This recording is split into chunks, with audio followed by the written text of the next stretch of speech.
Well, good morning, everyone, and welcome to services here in the Greater Phoenix Church of God. And I'm glad to be here. At my age, I'm glad to be anywhere.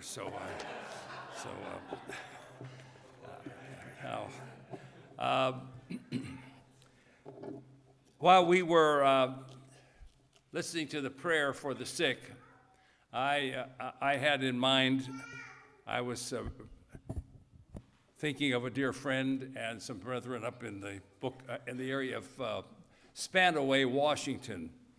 First, we were praying for Judy Brown, who went in to have a complete valve operation. She had to have it taken out and put in, so she had open heart surgery. She's doing fine. I was in communication with her husband, Don, and he continuously kept me updated, calling, please pray for my wife, please pray for my wife. Well, yesterday I got a call from Judy, and I didn't see her name. I didn't see, sometimes you see a number, but they have different numbers. He has a cell phone number, she has a cell phone number. I didn't have her cell phone number, so I didn't answer it right away. So I listened to it, and then she says, please call me back. Something has happened. So I called, and poor Don, her husband, who is a outfitter, he actually takes people hunting in western Washington for elk and for deer and everything, and he's done that for many years. But Don started having troubles with his digestion and problems in his abdomen. And then he went to the hospital, and now they say he's got stomach cancer. We don't know what stage it is just yet, but he went to the hospital, I think, day before yesterday, and they're trying to do some assessment for what kind of stomach cancer he has. So please remember Don and Judy Brown, very wonderful, long-time church members, up in Spanaway, Washington. As you probably know, today, we are counting as the first day of 50 days to Pentecost, okay? So this is the first day. The first Sabbath will be next Sabbath. Today's the, 27th, right? So the next Sabbath will be the 3rd of April. Then the Sabbath, that's first Sabbath. 10th of April will be the second. 17th of April will be the third. 24th of April will be the fifth. The 1st of May will be the 6th. The 8th of May will be the 8th of May will be the 6th. And the 15th of May will be the 7th Sabbath. And the morrow after the 7th Sabbath will be May 16th. That's the day of Pentecost. So today's the first day, and that it also happens to be, as we were counting it, the wave sheaf.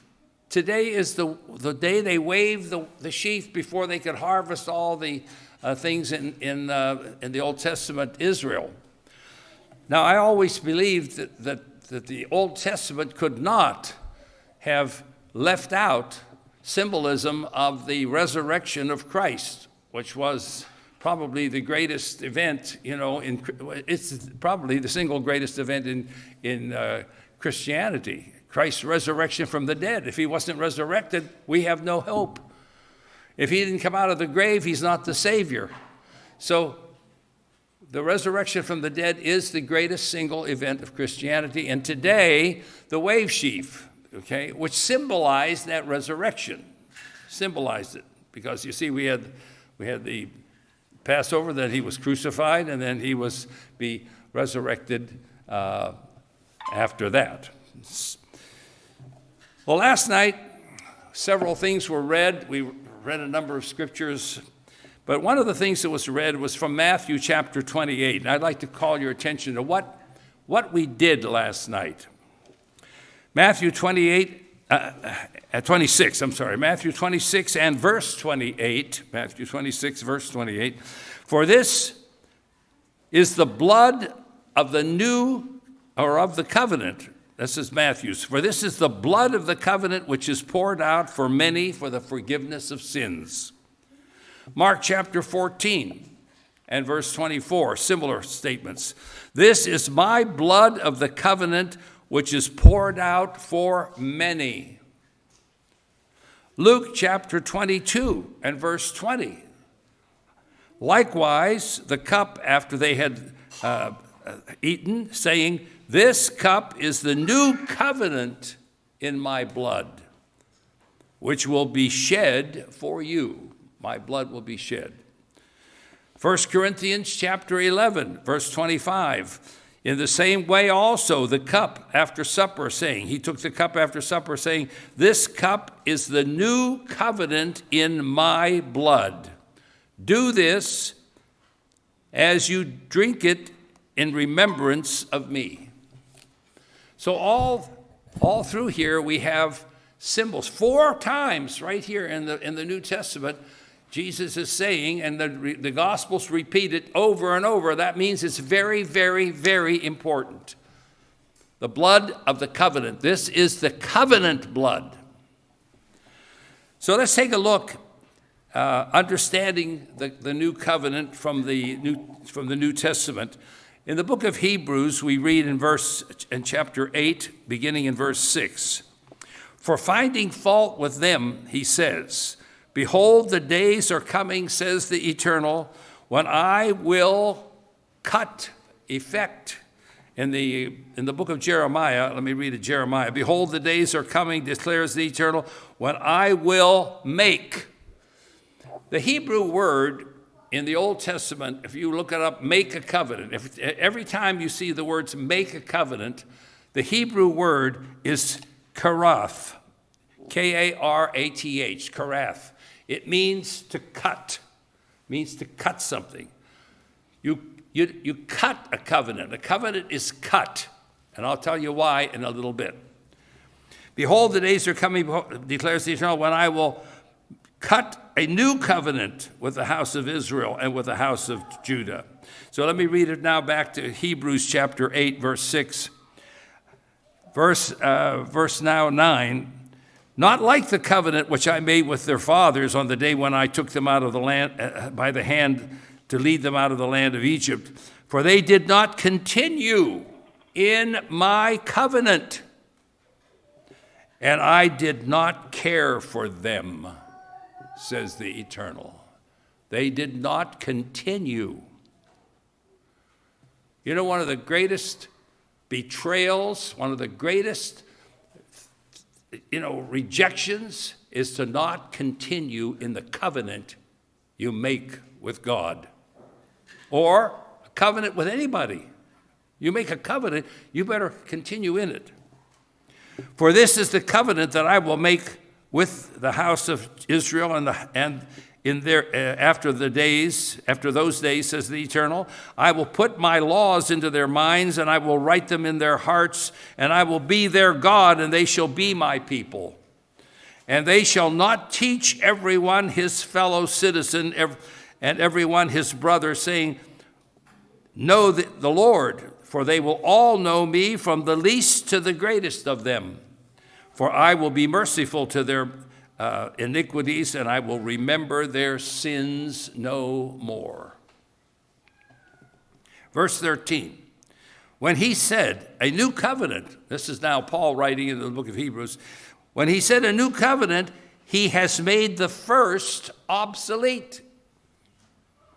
But whatever is becoming obsolete and growing old is ready to disappear." That was back in the 1st century.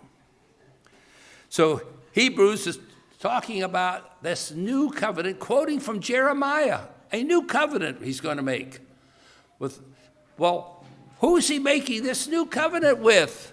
Jesus says, "This is the blood of the new covenant. I'm giving it to my disciples and the Christian church, the Christians."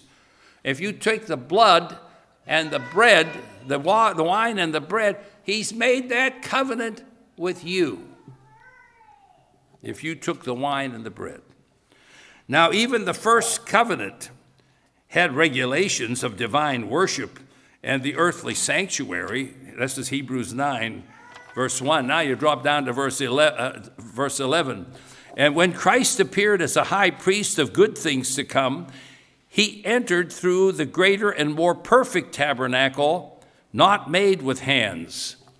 If you know anything about the original tabernacle, how it was, He entered into a greater and more perfect tabernacle, not made, wasn't built with human hands. And where did he enter? He entered heaven. He entered the tabernacle in heaven. Heaven looks just like, in a sense, it's structured just like the tabernacle, which is called the house of God. He entered into a new and more perfect place, okay? Not of this creation, a greater and more perfect tabernacle, not made with hands, that is, not of this creation. Now, verse 13, this is Hebrews 9, verse 13. And not through the blood of bulls and goats and calves, but through his own blood he entered the holy place once for all time, once and for all, meaning of all time, having sustained or obtained eternal redemption.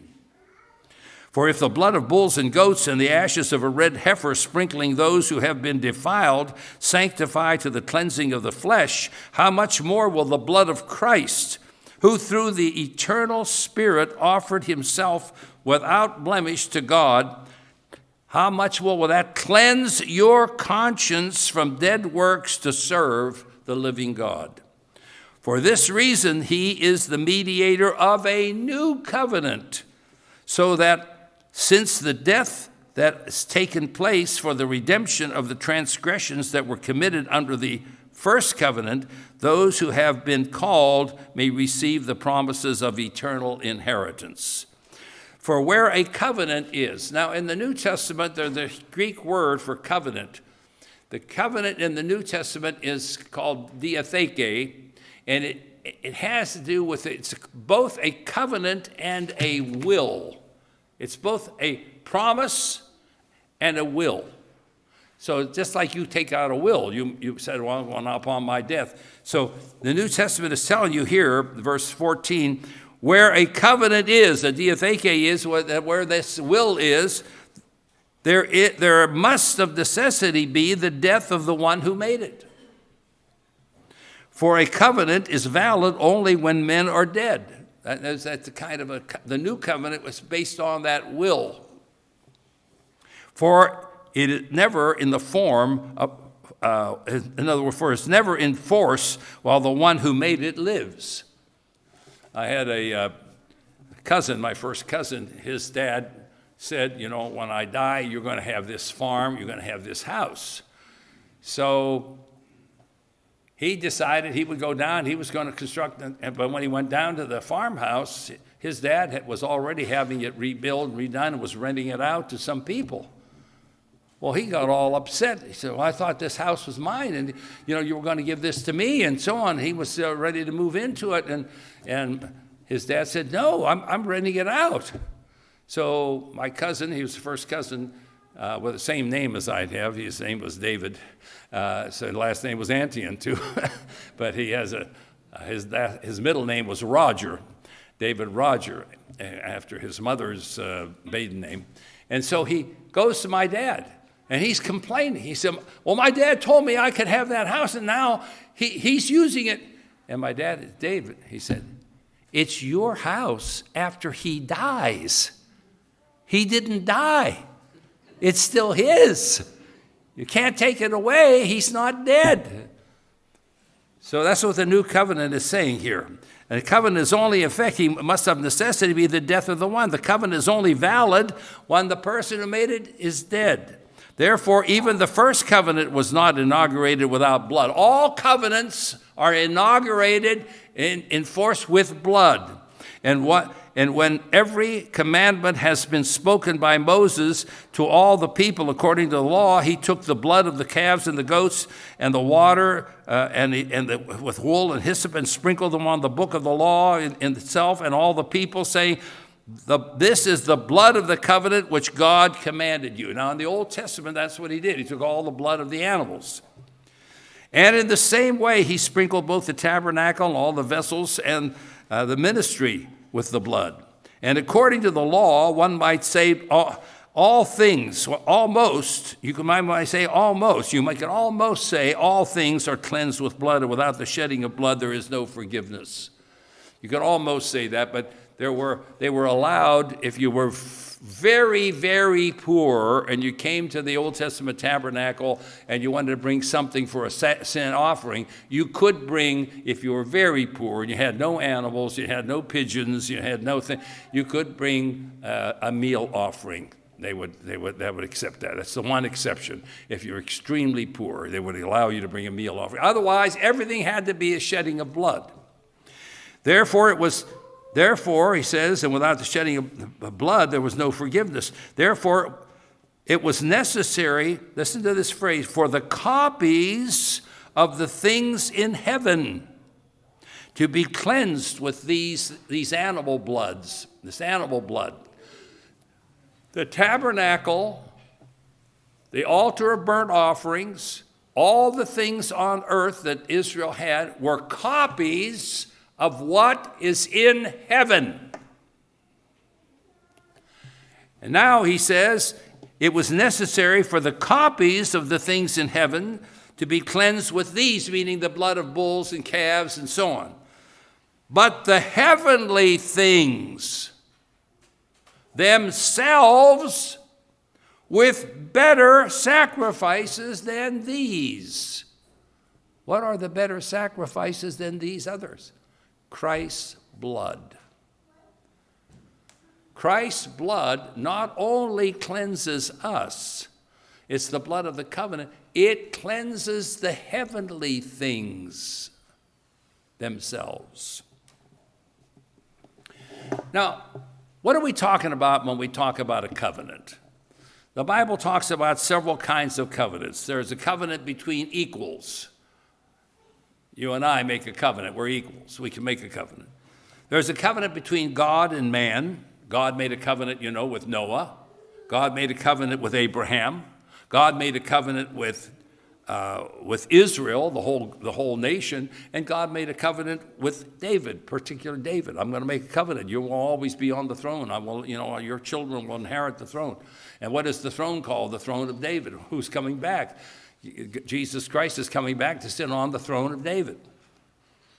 There's a covenant between men and God. You can make a covenant with God. I promise you. If you do this for me, I'll do it. You have to be very careful about that. There are covenants between the master and the servant. If you promise to live with me, if you promise to stay here, I'll take care of you. And he says, look, you put a hole in my ear, I'll be always your servant. This will be, I'll never leave. You can make a covenant. Now, the covenant generally, in the covenant, you generally have to declare who you are. Who are you? The other person declares who they are. You declare the future of your relationship. You have to shed blood. There has to be a shedding of blood in the real true covenants. Then there's usually a covenant meal. They eat a covenant meal together. We share the food together. And there often were name changes. For instance, God changed Abraham's name from Abram to Abraham after the covenant. God himself became known as the friend of Abraham. Abraham was also the friend of God. And they exchanged these names. Sort of like in marriage, you get married, there are some places where the man takes on the woman's name too. I could have been called David Hammer Antion, and Molly was called Molly Antion Hammer, or something, Molly Hammer Antion, and I could have been called David Antion Hammer. We could switch because you're making a covenant. You'll see here in a very strange sort of chapter, you'll see it here in the book of Genesis chapter 15.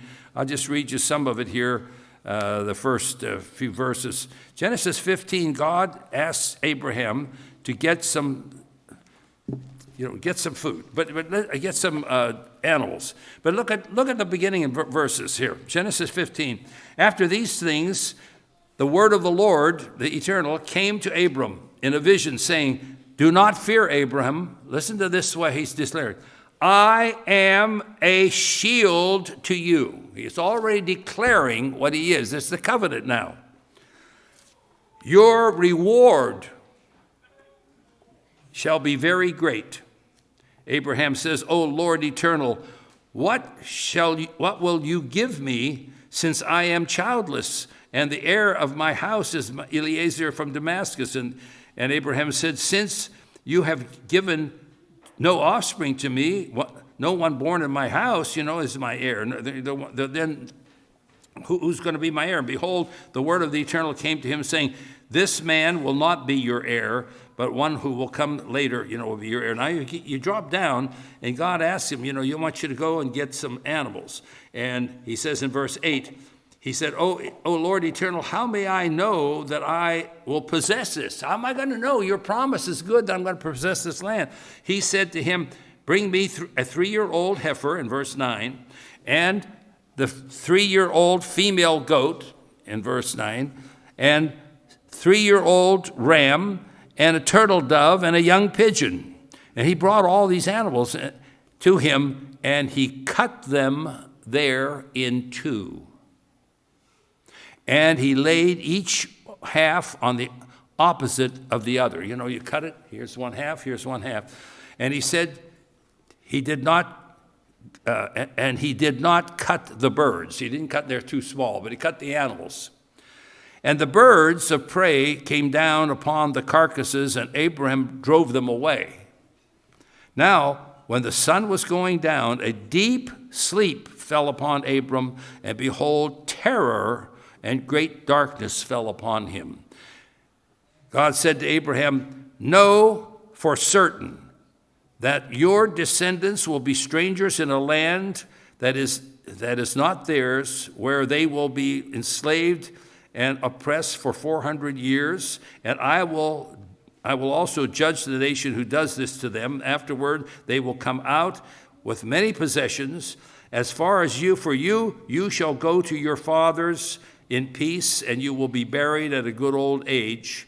Then in the 4th generation, they will return here, for the iniquities of the Amorite is not yet complete. It will come about that when the sun has set, that it was very dark. It came about when the sun was set, it was very dark, and behold, there appeared a smoking oven, and a flaming torch, and passed between these pieces. So all of a sudden, God appeared in a flame, like a flaming fire, passed between the pieces of these animals. On that day, listen, verse 18, the Eternal made a covenant with Abram, saying, to your descendants I have given this land, from the river of Egypt far as it's great to the river of Euphrates, the Kenite, and so on, and the Hittite, and so on, and the Amorite in verse 21, and so on and so on. I've given all this land to you. This was a covenant God made with Abraham. Now you'll see in chapter 12, before this even, when God was telling who he was to Abram, listen to chapter 12 and verse 3. Genesis chapter 12, verse 3. Here, let's turn it back just a couple of pages. And you see what he says to, now the Eternal said to Abraham, go forth from your country and from your relatives, from your father's house, and to the land which I will show you, and I will make you a great nation, and I will bless you and make your name great, and so you shall be a blessing. In verse 3, I will bless those who bless you. And those who curse, the one who curses you, I will curse. For in you all the families of the earth will be blessed. You'll see the same thing when the promise of Jacob in the chapter 27, when God was going to pass this, well, not God, but when Isaac was going to pass this blessing. Remember, Isaac was so blind, and Rebekah loved Jacob, and Isaac loved Esau. And so he said, we got to get in there. You got to pretend you're Esau, you got to get the blessing. So they deceived poor Isaac. He couldn't see. And here, are you really Esau? Yeah. And so, but he passed this blessing on, and this is what he said in verse 29, Genesis 27. May people serve you, and nations bow down to you. Be master of your brothers, and may your mother's sons bow down to you. Cursed be those who curse you, and blessed are those who bless you. Now, what are you talking about?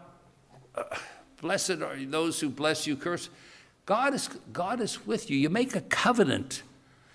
Listen to the covenant that David and Jonathan made in chapter 18. This is going to give you an idea of what a covenant really is and how you give this. First Samuel chapter 18, verses 1 through 4. Now it came about when he had finished speaking to Saul that the soul of Jonathan was knit to the soul of David, the very being of David. And Jonathan loved him as himself. Saul took him that day and did not let him return to his father's house. Verse 3, 1 Samuel 18, verse 3. Then Jonathan made a covenant with David because he loved him as himself. Now here's what Jonathan did. These are all symbolic now. Jonathan stripped himself of the robe that was on him. He gave it to David with the armor, including his sword and his bow and his belt. These are all yours. I'm giving you all my strength. I'm giving you all my powers. I'm giving you everything I have. This is you. I am committed to you in every possible way. Now, a marriage is sort of like that. A marriage is sort of a covenant where people give something, in exchange. You commit to this person. You commit all your strengths. And you remember what God says, your enemies will be my enemies. And the person that curses you, I come to your aid. And what's Jonathan saying? Here's my sword, man. Anybody who attacks you, I'm going to come after them. I'm going to attack them. Everything I have, all my strength is for you. And what does God say? If you read chapter 18 of Psalm, I won't even read the first 14 verses, but you can read the whole thing. But let's dropping down to chapter 18 of Psalm and verse 46. Then the eternal lives, he says, and blessed be my rock. This is David. Now David had a covenant with God. Blessed be my rock, and exalted be the God of my salvation, the God who executes vengeance for me. What does God do? He executes vengeance for me and subdues peoples under me. He delivers me from my enemies. Surely you lift me up above those who rise up against me. You rescue me from the violent man. David, he knew what he had on his side. He had God. God made a covenant with him. Therefore, I will give thanks to you among the nations. O God, I will sing praises to your name. He gives great deliverance to his king. He's talking about God who gives great deliverance to his king, meaning David. And he shows loving kindness to his anointed. Now, I want to call your attention to the word loving kindness in this and other places in the Old Testament. When the Bible uses the term loving kindness, it's a particular Hebrew word. It really means covenant kindness. God will remember covenant. And God will be kind. Did God make a covenant with all of mankind? Do you think he made a covenant with all of mankind? Did he? He did. What was that covenant? At Noah, the big rainbow, right? You see that rainbow? As long as the rainbow, I'm never going to destroy mankind like I did before. There's a covenant. God has kept it. He's never going to destroy mankind like he did before. Wipe out all of human existence. Wipe out all of human existence. He's never going to do that. He makes covenant. And he keeps the covenant. And the word here, loving kindness, is the Hebrew word hesed, or someplace you could spell it chesed, C-H-E-S-E-D. It's hesed, H-E-S-E-D, hesed. It means covenant kindness, covenant loyalty, covenant love. I will never stop loving the people who commit to me. So there's a joint obligation here. And you'll see it in the book of Deuteronomy. Listen how God is referred to. Deuteronomy 7, verse 9. Know therefore that the eternal your God, this is Deuteronomy 7, verse 9, that the eternal your God, he is God. Listen to how he is described. The faithful God, who keeps covenant and mercy with them that love him, and keeps his command, that they who keep his commandments to 1,000 generations. The covenant, you see, it's like the covenant that comes by a ceremony, okay? It results in the close relationship. It's an ever-binding relationship. And notice Psalm 89. Here's, talking about the covenant God made with Abraham. No enemy, listen, Psalm 89, verse 23. No enemy shall outwit him, nor shall the wicked defeat him. I will crush his foes, God says of David, before him. Strike down those who hate him. My faithfulness, that's hesed, okay? My faithfulness, my loving kind, the faithfulness is his loyalty too. And my loving kindness, that's hesed here, the word loving kindness. This is Deuteronomy 89, verse 24. My faithfulness and my loving kindness, my covenant kindness, will be with him. And my name, his horn, and in my name, his horn will be exalted, in my name.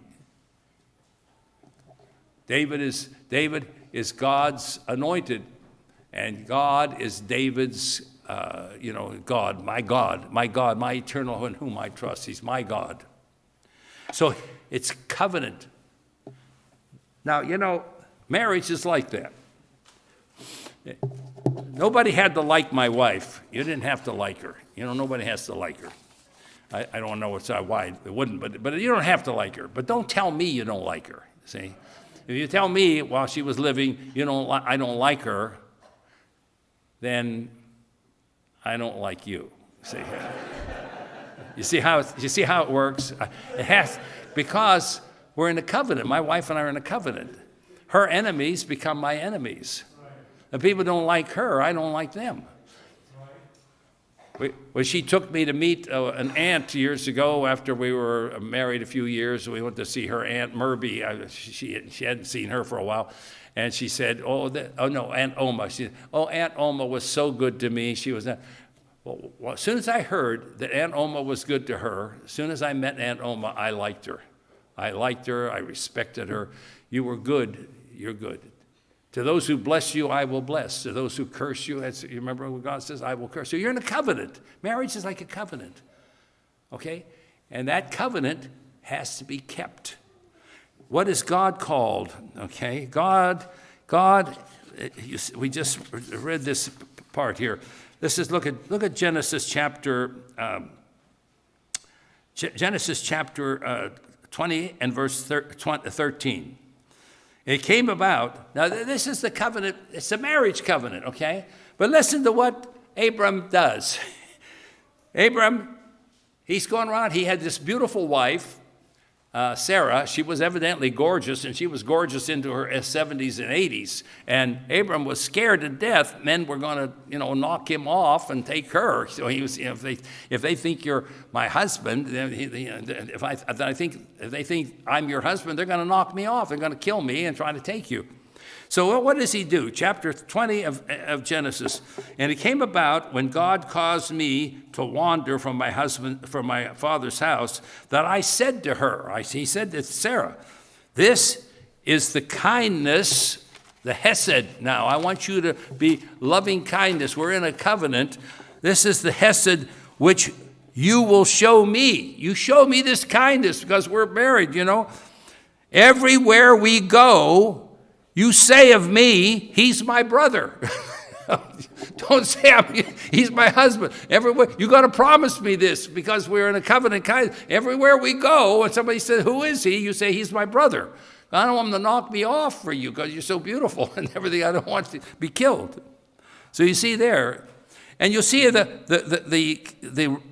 with the relatives, you know, there was you see in the book of Ruth, Naomi, this is Ruth chapter 2 and verse 20, Naomi said to her daughter-in-law, this is Ruth, may he be blessed of the Eternal, who has not withdrawn his kindness to the living and to the dead. Again, Naomi said to her, the man is our relative. He is one of our closest relatives. So he was also in a sort of covenant with them as a family covenant, and he was kind to Naomi.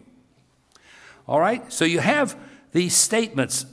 Now, there's an interesting part. The covenant continues. If you're in a covenant with somebody, it's not just for them. It's all the people they love. It's all the people who come from them. You commit to them, okay? You commit to them. And so you'll see here, you remember the story after Jonathan and Saul were killed, and David now is king, okay? Now this guy comes up to David, and he thinks he's going to gain a lot of favor. He said, I just want you to know, I saw Saul, Jonathan out there in the field, and they were still alive, but I killed them with my sword. You remember that? I don't know if you remember that story. There's a story there where David, and this guy thinks he's going to get favor with David because David's going to be the new king. Hey, I took care of them, man. I saw them out in the field. They were still alive, and I killed them for you. I think it was a total lie. I don't think he did see that. But he's claiming this to David. And David looks at him, and he says, I got to kill you. I'm going to put you to death. I was in a covenant with Jonathan.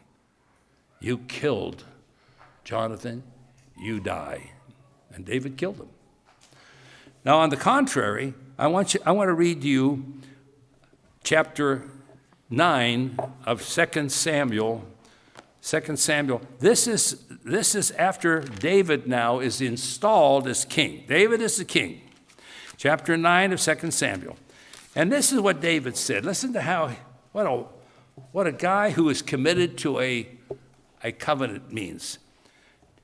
David said, he's talking to me, is there yet anyone left of the house of Saul?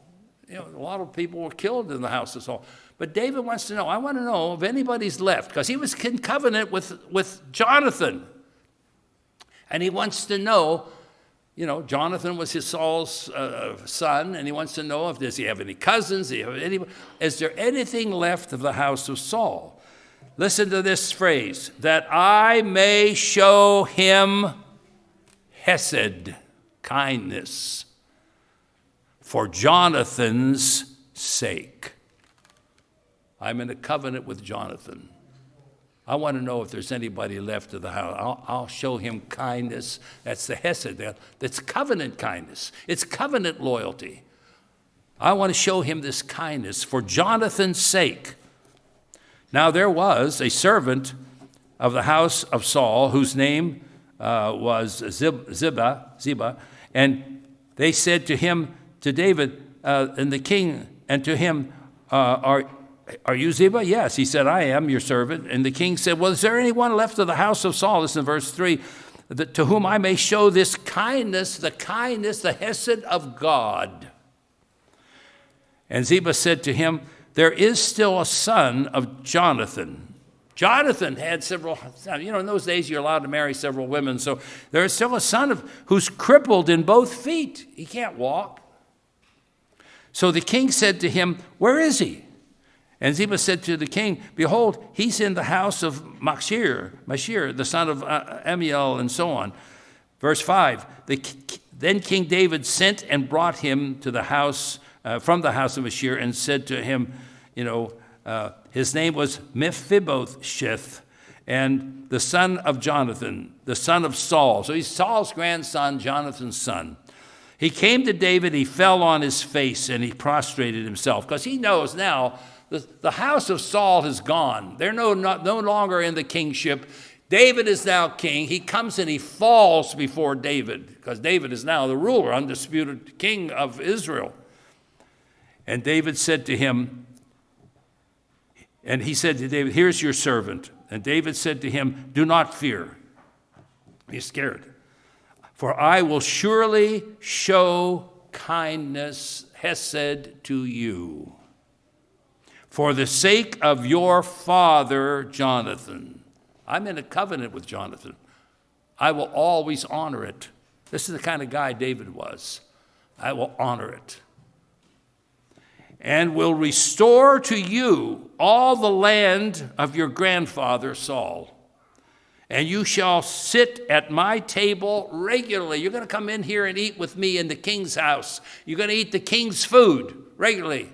For this, not for your sake, but for the sake of your father Jonathan, with whom I was in a covenant, and we each traded. He gave me everything he had, and I'm giving him everything I have. And I'm going to be kind to the people there. Again, this guy prostrates himself. He says to David, what is your servant that you should regard a dead dog like me? I can't even walk. You're going to be nice to me. And I have no power. I have nothing.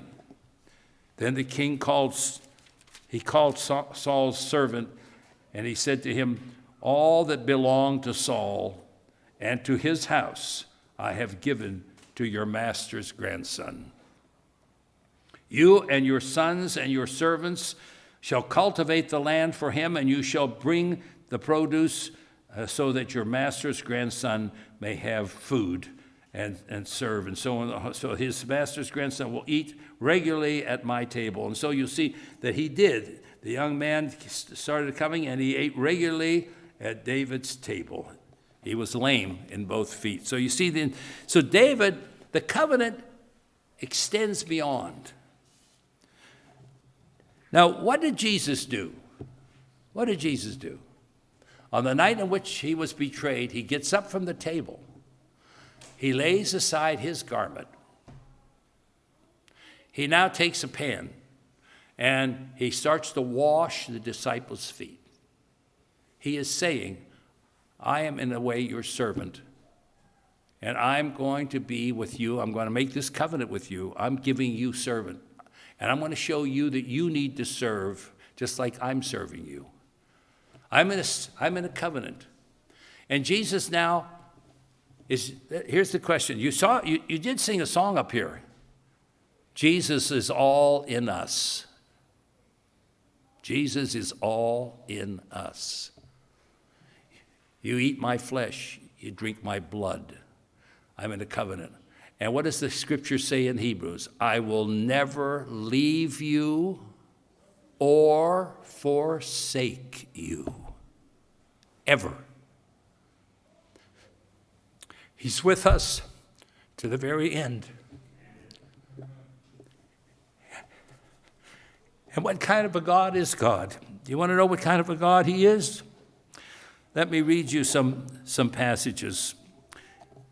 Here's Psalm 103. You remember Psalm 103.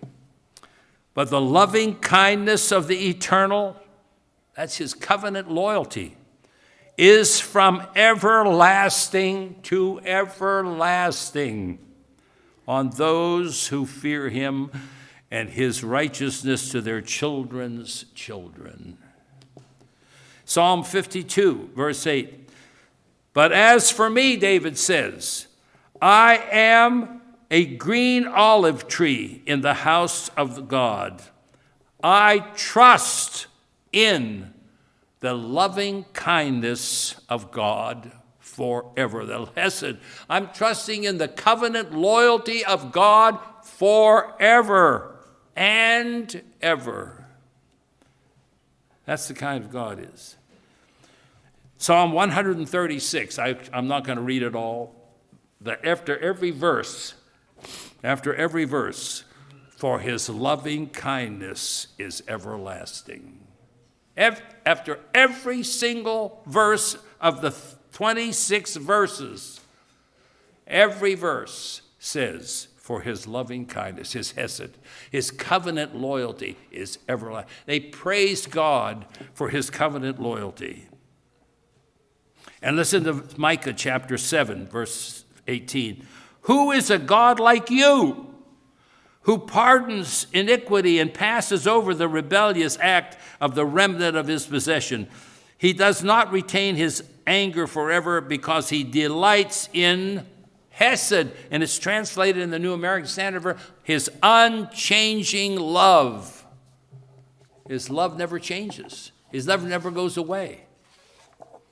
And look at the definition of God. Look at the definition of God in Exodus chapter 34 and verse 6. Here's the definition. Then the Eternal passed by in front of him. This is now Moses in front of him. And proclaimed. Now God himself is proclaiming this.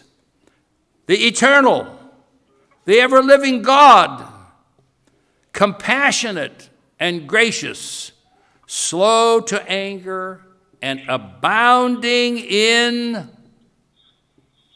hesed, loving kindness, abounding. Who keeps, abounding in loving kindness and truth, who keeps loving kindness, he keeps that hesed for thousands, who forgives iniquity, transgression, and sin. You know, you can't be in a marriage. You just can't be in a marriage unless you can forgive something. You're in a covenant. Somebody makes a mistake. They do something wrong. You get mad at them. You get upset with them.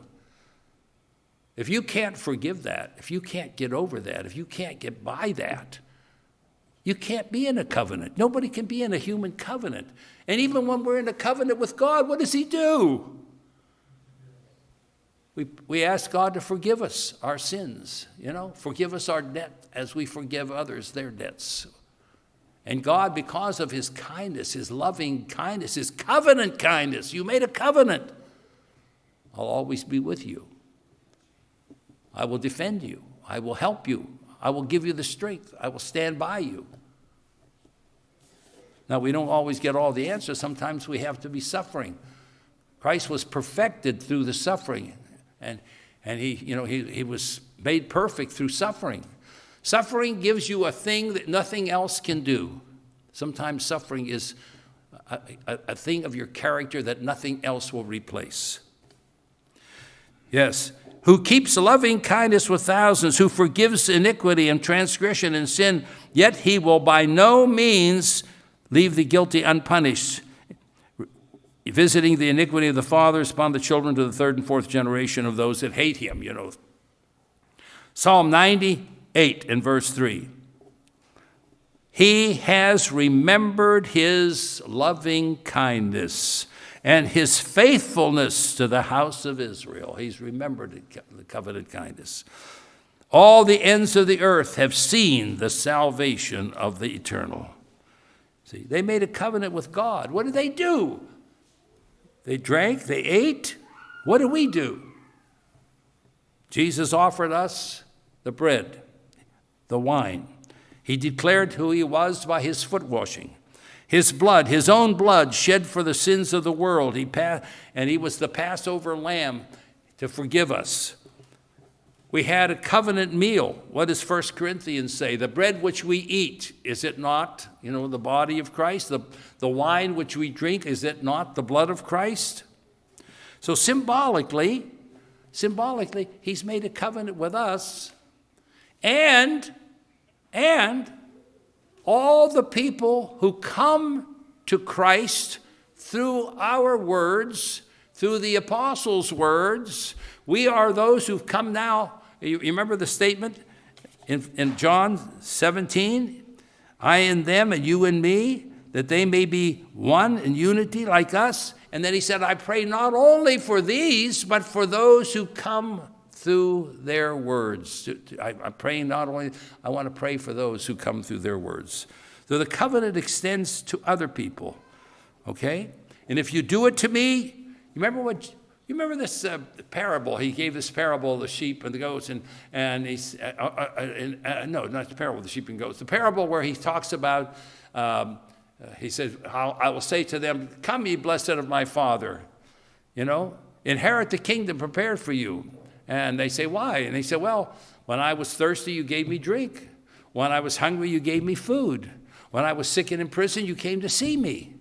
And they said, well, when did we ever do that? Inasmuch as you did it to the least of these, my brothers, you did it to me. And what what happened to the others? Depart from me, you workers of iniquity. You don't get to be. Well, why aren't we? Why can't we enter? Because I was sick and in prison, you didn't visit me. I was thirsty, you didn't give me anything to drink. I was hungry, you didn't give me anything to eat. And they said, well, when did we see you like that and never did that? He said, inasmuch as you didn't do it to the least of these, my brothers, you didn't do it to me. When you're in a covenant with somebody, just like David and Jonathan were in a covenant, you don't do it to the least of these. You didn't do it to him. It passes on. It's the blood of the covenant shed for the sins of the world. And so we ate that Passover lamb. We ate his flesh, we drank his blood, so to speak. And it extends into the future. I pray not for these, but also for those who will believe through their word in John 17 and verse 20. So, being in the covenant with God, we have his name.